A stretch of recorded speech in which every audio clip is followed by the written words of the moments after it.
whenever you're ready. How y'all doing today? Fine. So our topic today is make strategic thinking part of your job based on the article by Ron Carucci. And essentially what this means is that no matter where you get in your career, whatever job you get, however stable you feel in it, you need to keep trying to improve upon yourself and the workplace that you're in, both in efficiency and just how you work in general. Because the vast majority of people out there, they'll get to a position that they feel comfortable in, and then they'll keep their head down and not really try to grasp the bigger picture or try to make themselves grow. And that's completely inefficient. If you get somewhere and you're not trying to push yourself and trying to improve, a lot of times the problems will just keep growing. And so basically what we're trying to touch on is that, a lot of times you'll have lower employees that they don't have an actual grasp of what management wants. They don't know the actual results that management is looking for. And then management doesn't know the specifics of the day-to-day employee.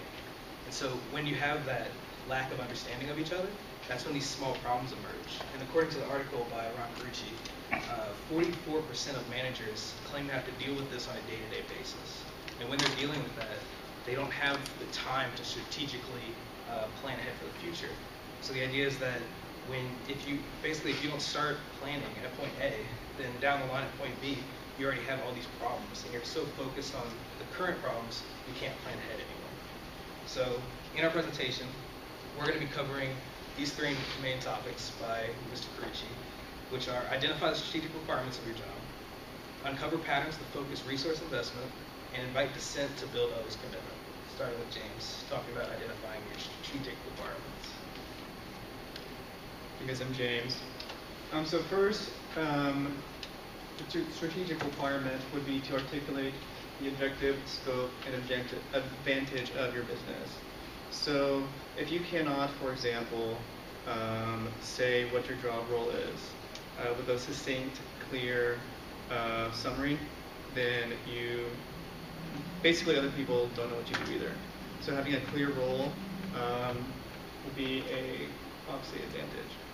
Second would be failure to clarify your objective will force you and others to work harder. Just as show of hands, how many people in here have, for example, started a project or like an essay without doing an outline first, and then just go through halfway, and then halfway through you don't realize what the hell you're doing. So obviously having a clear objective and an outline for what you want to say and what you want to accomplish would be helpful. Third, shed your bad habits for you and your team to grow in strategic thinking. So bad habits as a manager, for example, would be to have employees who have overlapping job roles. For example, in your organization, you have too many goals. For example, it's very unfocused. These are all different examples of bad habits that you need to shed for your organization to be more successful. And now Stephen is going to take it from here. Hello, my name is Stephen. We're going to be uncovering patterns to focus resource investments.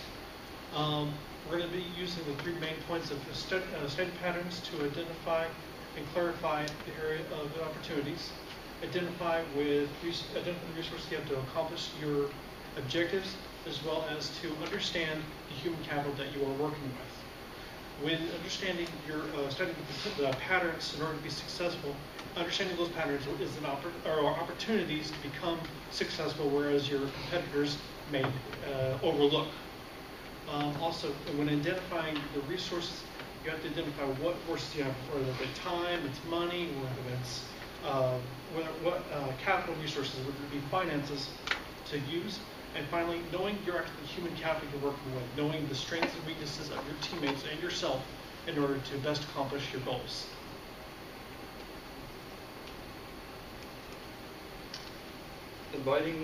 Next we have inviting dissent to build others' commitment. This process goes as individuals, our jobs may incorporate only a specific set of tasks. This means that strategic thinking must utilize any or all related functions of the company in order to achieve the highest possible success rate. This involves, Ron Carucci involves this as concluding that, includes that inviting dissent and building others' commitment is fundamentally important to the process of thinking strategically. Thinking strategically involves the individual ability to achieve a high success rate as a whole. According to Ron Carucci, one study found that only 14% of their company people understood their company strategy, and only 24% of the strategy was linked to their individual accountabilities. So Ron Carucci suggests that, to the contrary, people's depth of commitment increases when they, not their leaders, are talking. So getting involved in this sort of way can help. What this tells us is that our individual jobs should be closely linked to the idea of strategist thinking. You will grow faster as an individual by better understanding how the system and your individual tasks are related, and gathering ideas and information between the members you work with. Inviting dissent also requires to willingly commit to the larger function at hand. Even though ideas are not always aligned with the company, they can still be seen as valuable tools in the company. And then Stephen will wrap things up here. Thank you. We identified the strategic requirements of your job. We uncovered the patterns to focus your resource investments, and we encourage to invite dissent to build others' commitment within your all's team or group. At this time, did you all have any questions about this presentation?